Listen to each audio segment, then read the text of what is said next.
Rendons-nous tout de suite à Moscou. Vous y êtes, Charles Diveau. Merci beaucoup en direct. Il est quoi? Il est 1 heure de plus ou 2 heures de plus à Moscou, Charles Diveau?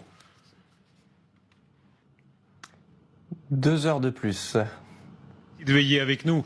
Est-ce que la Trump mania, est-ce qu'on peut dire qu'il y a une forme de Trump mania? On l'entend tout au long de la soirée ménager, plus que ça, flatter les Russes. Est-ce que c'est entendu en Russie?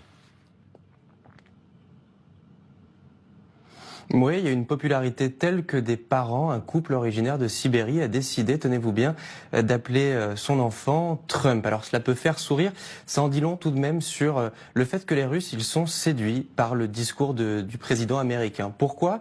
Eh bien, on est allé dans les rues de Moscou, on leur a posé directement la question et à chaque fois, la réponse, elle est la même. Ce qui leur plaît, c'est le fait qu'à leurs yeux, Donald Trump, il considère la Russie. Puisqu'il parle avec Vladimir Poutine, il parle avec la Russie, il négocie avec elle et il est même prêt à faire des affaires avec la Russie. Alors, il faut le dire tout de même, cette popularité, elle a été bien aidée par les médias russes qui ici relaient presque toutes les déclarations de Donald Trump et notamment celles allant dans le sens du Kremlin qui font, vous l'imaginez, les titres. Reste à savoir si cette Trump mania naissante est partie pour durer ou non ici en Russie.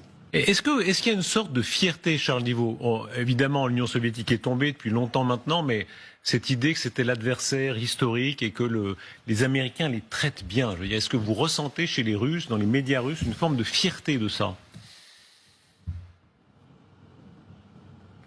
Oui, il y a une fierté et surtout ce qui se passe, c'est qu'il y a l'impression que enfin un dirigeant occidental comprend les positions de la Russie. Alors, ce qui est sûr, et en tout cas c'est ce qui surprend, c'est d'avoir cette cote de popularité d'un président américain dans un pays, la Russie. Ça, c'est vrai que ça peut surprendre, mais oui, il y a une fierté d'être considéré par Donald Trump, de pouvoir aussi faire des affaires, parce que à travers les partenariats qui pourront être signés, il y a aussi l'idée de montrer, il y a eu des sanctions économiques, et bien finalement non, regardez, les États-Unis, ils sont prêts à travailler économiquement avec nous.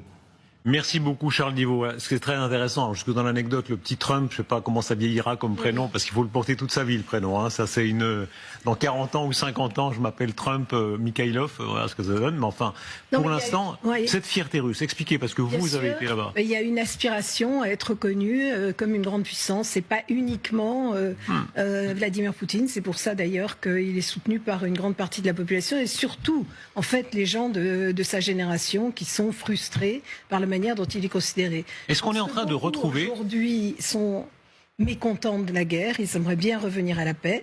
Cela dit, ils ne veulent pas perdre, ils veulent que ce soit la Russie qui gagne. La fameuse formule du président de la République, Donald Trump. La formule du président de la République, d'Emmanuel Macron, qui disait « il ne faut pas humilier la Russie ». Il y a une partie des opinions qui trouvait ça inacceptable et une autre qui a toujours soutenu ce point de vue. C'est le point de vue de Trump. Et puis il ne faut pas oublier, quand on parle de Poutine et de Trump, à quel point Poutine avait été snobé par Bill Clinton à l'époque. Bill Clinton considéré comme un gamin qu'Eltsine avait mal choisi. Ensuite, Obama, il a été carrément humilié, profondément humilié. Obama traitait la Russie de manière publique comme une station-service, en gros, sans prendre beaucoup plus d'égard que ça. Et donc là, il retrouve le statut, l'estime de soi revient. Un peu trop peut-être, mais... La pente, on y arrive vite, hein. Nous en sommes tous victimes. Ce que disait Kissinger, c'est que la Russie était obsédée par le rang et par la sécurité. Et on retrouve ça effectivement chez Vladimir Poutine. Les villages Potemkin sont toujours vivants en Russie parce que c'est le rang qui compte, c'est pas la vérité. Donc ils sont prêts à aller faire leurs besoins dans un trou au fond du jardin pour 30% de la population. Moscou, c'est pas la Russie, c'est juste la capitale, c'est un zoo sous le ciel ouvert. On parle de la Russie. Et la Russie, c'est 17 millions de kilomètres carrés, donc c'est pas que Moscou. Et ils sont prêts à ça. Et encore, vous savez, moi j'ai suivi justement ce changement sur les chaînes russes, chez différents forums d'échange. Ils sont ahuris complètement. Ils traitent carrément Poutine de traître parce qu'il y a encore 2 jours, l'OTAN, les États-Unis, c'était les pires ennemis du monde. Il fallait se battre contre eux. C'est eux qui menaient la guerre contre la Grande Russie. Et aujourd'hui, il faut faire ami-ami avec Trump, avec les États-Unis. Donc ils ne comprennent pas les Russes. Ils disent ah ben c'est très bien, on a réussi. Finalement, l'objectif de cette opération spéciale a été atteinte parce que à la place de piller l'Ukraine, maintenant les Américains vont piller la Russie. Donc les Russes, ils ont vraiment un problème de compréhension de la situation et je pense que ça va pas, comment dire, cette décision de Poutine ne se passera pas facilement.